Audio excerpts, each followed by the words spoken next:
This video is sponsored by Crimson Manifesto, Knuckles OX, and Jelpy. Hey, you know my usual drill, make sure you subscribe since lots of you regular viewers have not yet, and be sure to leave me a like and a comment once you do since it helps the videos perform better in the algorithm. Now, speaking very frankly, at the time of recording this, I am very much behind schedule and I'm also fighting rolling power outages because of a lot of thunderstorms we've been having recently, so I really need to get this video ASAP. Plus, even though it is a 50k special, it's still a One Piece story not based around Luffy and it's never really performed all too well, so I think I'm going to go ahead and cheat a little bit and just use gameplay footage to try and cut down on a lot of my effort in terms of visual editing. So you can mostly treat this one as a podcast, even though there will be a few visuals on screen. Plus, if I need another excuse, with the time skip imminent in this story, I'm actually going to be needing new arts of all the characters who are major ones who never really got time skip looks, though I'm gonna see what I can do about avoiding that, because that would be really hard to do. So if this is a style you guys end up liking for this series, we'll kind of keep on with that and that'll be an easy way to do that. All that is a bridge to be crossed later though, so for now, please enjoy the show.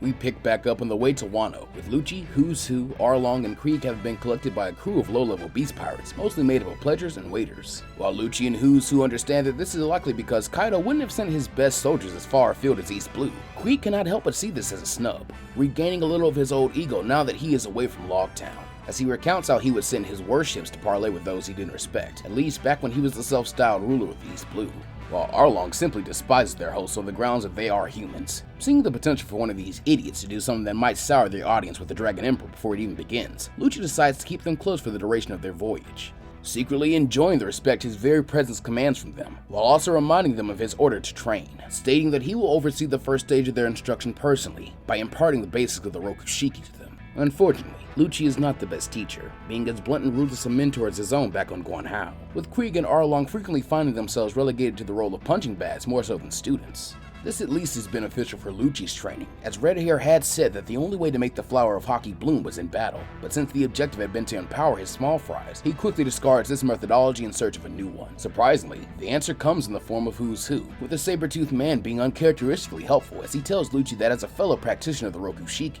and a more experienced leader, he can get these new hangers-on up to speed, conceding that perhaps in at least this regard, Who's Who is his superior, having to his knowledge always worked alone. Lucci agrees to this, devoting some time to his own personal training. However, this is in fact just what the top cat of the Tobi Ropo had wanted, as his true objective is to develop the same acute observation Haki that Lucci displayed before, with him using the younger cat's absence as his own training, while also gathering intel on Arlong and Krieg, such as their strength and weaknesses, in case Kaido has any interest in them, or more probably, in case he has to kill them down the line. Speaking of hidden messages, a few days into the voyage, news of Straw Hat Luffy's survival and return to Marineford to ring the Ox Bell reaches the Beast Pirate ship, with Lucci being pleased that his quarry survives so that he might kill him later. He also easily recognizes the amateurish attempt at a code that Straw Hat attempts with 3D2Y, though decides to keep this to himself, content in the knowledge that at least for the next 2 years, Straw Hat is unlikely to garner any more attention that might result in his death before he can get to him. Meanwhile, Arlong and Krieg have managed to get a bit stronger under Who's Who when Lucci returns his attention to them, with them each figuring out the basics of at least one of the Rokushiki techniques,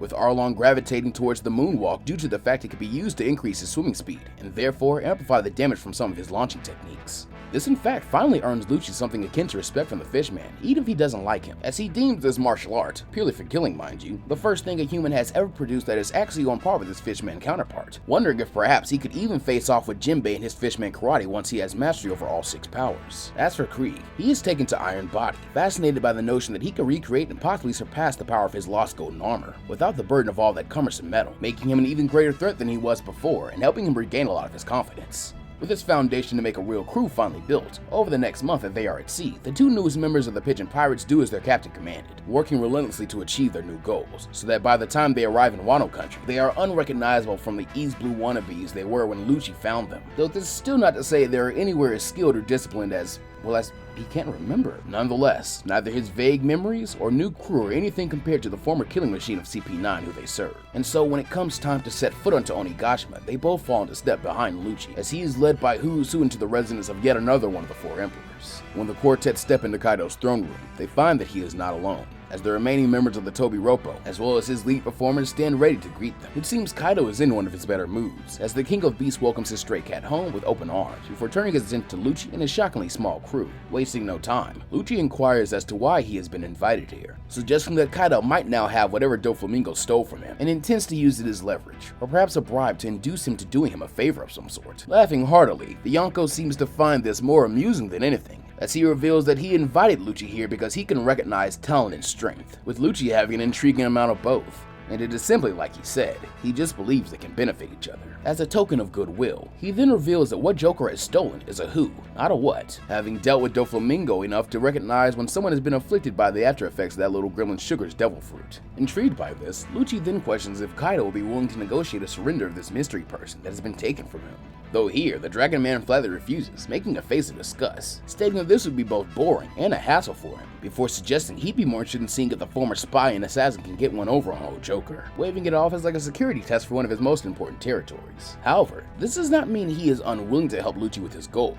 going so far as to propose an arrangement, since Lucci is already a well-known killer in his own right, and a member of the newly dubbed Worst Generation to boot. He would have him and his pigeon pirates come under the banner of the Beast Pirates, similar to the Don Quixote family, with Lucci himself serving as one of his generals when he finally plunges the world into a never-ending war. In exchange, his resources will be at the Leopard Man's disposal for a while, including his personnel, who he can guarantee will make excellent training partners, especially for hockey, since from what he's heard about him from Who's Who, Lucci is obsessed with training so that he can one day kill another member of the Worst Generation, as well as his former CP9 boss. While Lucci has no desire to give up his newly acquired independence to work for the King of Beasts, he is pragmatic enough to see that Kaido's friendship will make his mission easier, just like Shanks' would, meaning that at least for now, these parameters are more than acceptable. And so, Rob Lucci accepts a Sun's Cup from Kaido. Chugging down enough booze to drown an elephant in one gulp, Kaido calls this a wise decision, telling Drake to find Mr. Lucci and his crewmates some rooms, while chuckling that he imagines they will have a lot to talk about as a pair of world government deserters. Nodding curtly, ex-Drake beckons Lucci, Krieg, and Arlong to follow him as he heads down a corridor bound for the guest suites, with the pigeon trio following close behind. As they walk, Lucci asks how Drake came to be involved with Kaido,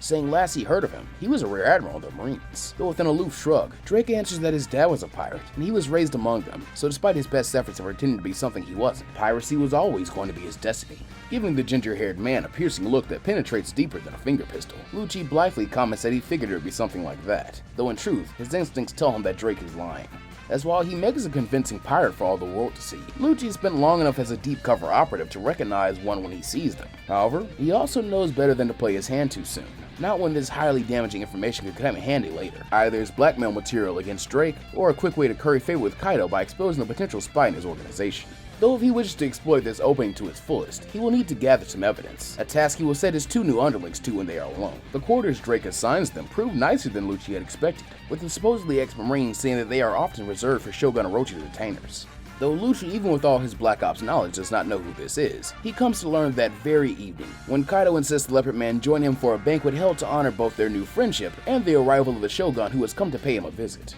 Upon seeing the short purple-haired man, Lucci's first thought is to spawn him, with him having to resist the urge to kill him from across the dinner table with a Tempest kick. This urge is in no way ameliorized by Orochi's personality, which is just as vulgar and self-aggrandizing as his former CP9 boss, with it actually coming as a huge relief when he is excused to rejoin Arlong and Krieg in his quarters. Thankfully, after such a long day, sleep comes easily to the killing machine, and when the sun rises the next morning, Lucci has more than enough to occupy his mind that he need not spare another thought for the Shogun. The first order of business, as Lucci sees it, is to do some sparring with Kaido's other elite subordinates to see where he stacks up to them, as well as to continue working towards his goal of greater hockey proficiency. Being a methodical man, he starts at the bottom, or at least what he perceives to be the bottom, with the siblings Ulti in page 1. But getting these two brats to fight him is harder than he would have expected from pirates, with Ulti refusing him on the grounds that it would not be cute, while simultaneously trying to pawn him off to her brother, who she calls Pepe. However, it seems that Pepe has just as little interest, calling it a major pain in the ass to fight some new guy, causing his sister to snap at him to stop being such a lazy bum, as it will be ever so much fun to watch him stomp this uppity kitty cat. Shrugging, page 1 tells her to do it herself, while Lucci, who could never understand such histrionics, tells him that it's fine. Him challenging them was merely a courtesy call, and he'd be more than happy to go elsewhere and find himself a real challenge among the grown-ups. Flaring up now, Ulti snarls that Lucci's gonna make her poor sweet Pepe cry with mean words like that. And if Pepe cries, the kitty cat dies. She then charges at him, going into her hybrid form much to the assassin's delight, as he easily avoids her, using Shave to get behind her before employing a clawed finger pistol courtesy of his own hybrid form.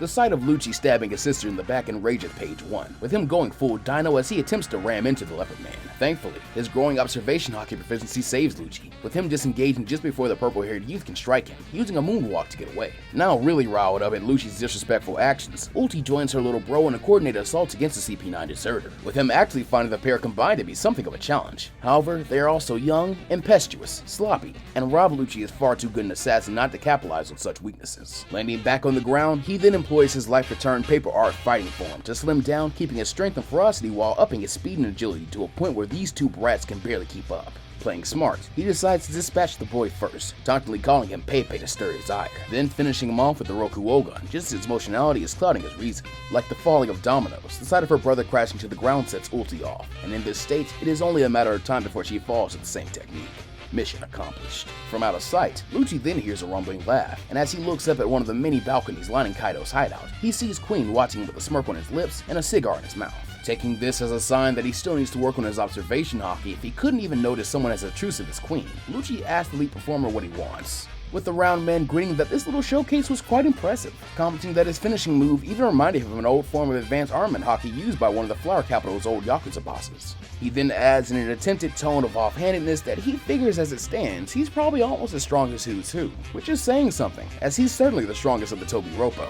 Tone still neutral, Lucci replies that Queen still hasn't told him what he wants, stating that flattery will get him nowhere, to which Queen giggles that he sees Lucci's no fun. But no matter, since he isn't looking for a duet partner, he's looking for an assassin. Raising a brow as if telling Queen to go on, Lucci listens as the funky scientist explains that Who's Who is currently gunning for his job, and will even be fighting Jack the Drought in a few days with a promise to face him if he wins. Obviously, he doesn't want that, though he can't be seen dealing with the Sabretooth himself, and there isn't really anyone else strong enough to solve the problem for him. Besides Lucci, that is. Meaning he's got a sweet deal for him. 86 Who's Who real quiet for him, and he'll see to it that the new top cat of the Tobi Ropo is none other than one Mr. Rob Lucci. What does he say? No, is what Lucci has to say. His eyes cold as he tells Queen that he has no interest in politicking, or replacing the Tobi Ropo. So unless the fat man can give him Straw Hat, Spondum, or the anonymous person Doflamingo took from him, he'll simply have to deal with the smoke himself. He then heads off in search of a new Tobi Ropo target, wanting to see if Queen's claims of his relative strength were true, or if he was simply trying to butter him up.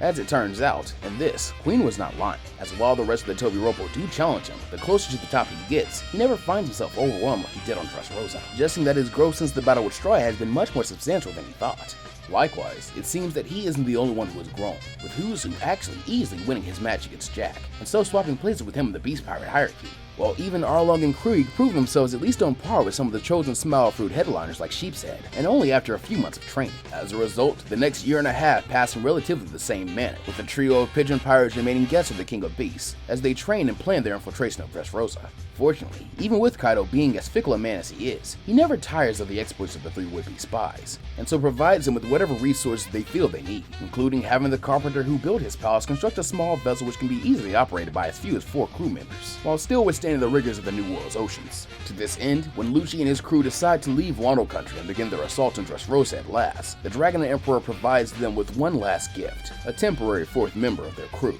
But that, Pulse Ultra fam, is where we'll be leaving this story off for right now.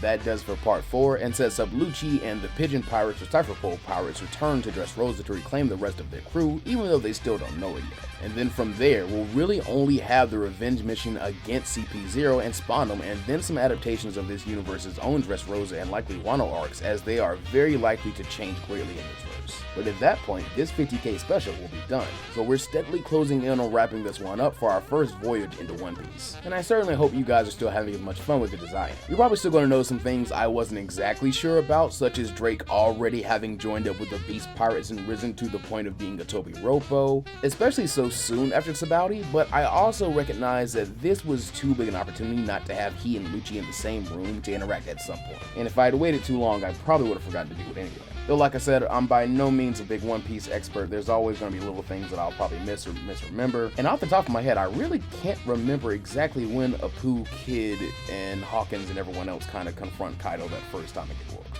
Beyond that, I also want to make sure to give a shout out to Pickled Dill. They helped me get my script actually typed out and made it sound way better than I probably could myself, which was a major help. And of course, I owe a massive shout out to my patrons and channel members and just supporters of the channel in general as well. Knuckles OX, Crimson Manifesto, Pizza 15X, Aaron Winters, Normandy 1998, Shao Pai, Coder SV3, Ronan Charizard, Daniel Smith, Dylan Wolfdog 31, Infernate Beast 326, Jay Ray, Johnny, Narco, Omar Cousin, Snow Slash Memes and More, Stephen Norton, Terran, The Shadows, Vegeta What Ifs, Alamancer, B, Blood Down, Lyman Rogers, Omar Muhammad, Aiko, Tate, Interrated, John Sullivan, Trent Rouse, Dark Shadows, Pokemon Trainer Cam, River Joy, Elijah Edwards, Mr. Hamtastic, Jesus is King, Half and Onion, Angel Gonzalez, David Spalding, Low T 910, Flyerbee, Joseph Lau, Blaze 9526, Trainer Rad 164, Luca Reynolds, Baron Stormblade, Ono, Chris Macriano, Lily, Simroth, Red Violet, DeAndre, Gerald Smith, John Self, Jacob Whitaker, Massive Oak Woodtree, Demon Set, True Trade, Dutch McGee 101, Bruce Boswick, Robert Archegard, Illis Cyclops, Craig Shyman,